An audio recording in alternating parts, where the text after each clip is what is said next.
చెలకించి కొమ్మల్లో ఆ కోయిల పాటలు పాడాలి.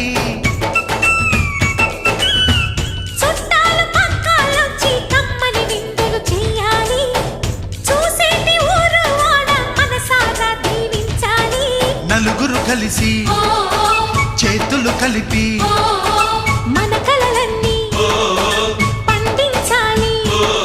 ఒక చోట పుట్టని కోడళ్ళు అయ్యారు అమ్మకే కూతుళ్ళు. త్వరలోని ముద్దుగా పుడతారు ఈ తాత పోలికల మనవళ్ళు. ఈ సంతోషాలు సరదాలే మా పండుగలు.